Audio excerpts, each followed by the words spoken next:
ہمارے ہاں بڑے بڑے سمجھدار لوگ نفسیاتی ہو جاتے ہیں، بڑی بڑی سمجھدار خواتین نفسیاتی ہو جاتی ہیں، میری ساس باتیں کرتی ہے، میری نند باتیں کرتی ہے، مجھے فلانا باتیں کرتا ہے، مجھے فلانا۔ بھائی باتیں، جس کے منہ میں زبان ہے اس نے بات تو کرنی ہے۔ اب آپ نے کیوں یہ دعویٰ کر لیا ہے کہ آپ اتنے اونچے چلے جائیں کہ آپ کو بات ہی کوئی نہ کرے؟ کیا حرج ہے اس میں؟ اگر کوئی آپ کو بات کر دے تو کیا ہے، ہم کسی نے کر لی تو پھر کیا ہوا؟ اس کا اتنا اثر قبول کرنا کہ ساری رات سونا ہی نہ، پریشان ہو جانا۔ اور بعض لوگ ایسے ہیں جنہیں اتنی باتیں نہیں ہوتی جتنی انہیں ٹینشن ہوتی ہے، یعنی وہ دو بندے کونے میں کھڑے ہیں تو میری ہی بات کر رہے ہیں، اور بھائی وہ اتنا اہم نہیں ہے، انہیں کوئی اور کام بھی ہو سکتا ہے، تیری بات ہی انہوں نے کرنی۔ بلا وجہ لوگ سمجھتے ہیں کہ میں بڑا اہم آدمی ہوں، وہاں بھی مجھ پہ تبصرہ ہو رہا ہے، یہاں بھی ہو رہا ہے۔ اس پہلو سے باہر آئیں، اس کمپلیکس سے نکل آئیں۔ ابن حزم کہتے ہیں کہ مصر میں ایک تاجر بڑا کامیاب ہو گیا تھا، بڑا کامیاب تاجر ہو گیا۔ تو زندگی میں جتنے لوگ بھی کامیاب ہوتے ہیں ان سے حسد ہوتا ہے، اس سے بھی اس کے ارد گرد کے لوگوں نے حسد شروع کیا۔ اب تاجروں نے پلاننگ کی کہ اسے خراب کیسے کرنا ہے۔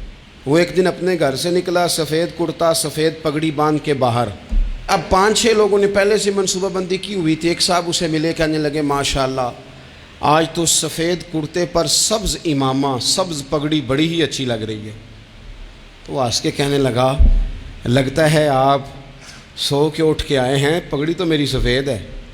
اس نے کہا چلو پگڑی تو سبز ہی ہے، باقی آپ نہیں مانتے تو آپ کی مرضی۔ وہ آگے بڑھا، تو اب چونکہ پلاننگ تھی تو ایک شخص اور ملا، اس نے کہا کیا بات ہے، سفید کرتے پر آپ کا پیلے رنگ کا امامہ کیا جچتا ہے؟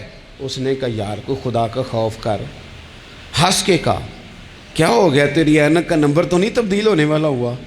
اور بھائی میں نے تو سفید کرتا اور سفید ہی امامہ باندھا ہے۔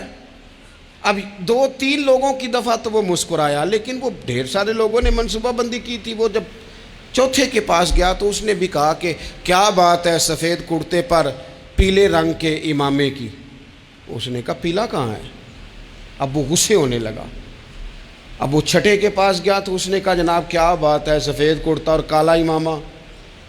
اب وہ غصے میں اتنا باولا ہوا کہ پہلے ہنسا پھر رویا، پھر اسے سمجھ نہ آئی کہ دکان کا تالا کس چابی سے میں نے کھولنا ہے۔ بس وہ شام ہوئی تو اس بیچارے کو بچوں نے روڑے مارنے شروع کر دیے۔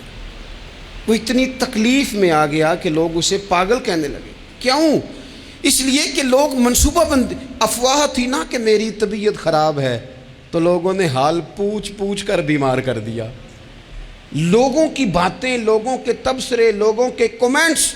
بولے امام شافعی فرمانے لگے لوگوں کی باتیں پتھروں کی طرح ہوتی ہیں، یہ روڑوں کی طرح ہوتی ہیں، اگر انہیں کمر کے اوپر رکھ لو گے نا تو یہ تمہاری کمر توڑ دیں گی، اور اگر تم ان کو اپنے پیروں کے نیچے رکھ لو گے تو تمہارا قد اونچا ہو جائے گا۔ بس دنیا میں وہ لوگ پریشان ہوتے ہیں جو لوگوں کی باتوں کو کندھوں پر سوار کر لیتے ہیں، جو پیروں کے نیچے رکھے، جو پاؤں کے نیچے رکھے ان کا قد۔ وہ پرانے زمانے میں نا عارف رومی رحمۃ اللہ علیہ فرماتے ہیں کہ ایک بیل گائے گر گئی تھی کنویں کے اندر، تو اب وہ لوگ اس کو نکال تو نہیں سکتے تھے، تو انہوں نے اس طرح کیا کہ مٹی ڈالنی شروع کر دی کہ اب بدبو آئے گی، پریشانی ہوگی، تو اس کو بند کر دیتے ہیں اندر ہی، کنویں کو کنواں نئی جگہ پہ کھود لیتے ہیں۔ انہوں نے جب اس کے اندر مٹی ڈالی نا تو وہ گائیں جو تھی وہ مٹی جھاڑ کے تو مٹی کے اوپر آ گئی۔ انہوں نے پھر مٹی ڈالی تو وہ تھوڑی اور اوپر آ گئی، اور مٹی ڈالی تو اور وہ مٹی ڈالتے گئے اور گائیں وہاں سے کنویں سے باہر آ گئی۔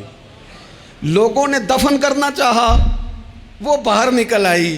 اور میرے بھائی لوگ بھی اپنی باتوں میں دفن کرنا چاہتے ہیں، لیکن یاد رکھنا جو چمکنے والے تھے وہ چمکتے ہی رہے، جن کو اللہ نے عزت دی تھی ان کی گھٹائی کوئی نہیں سکا۔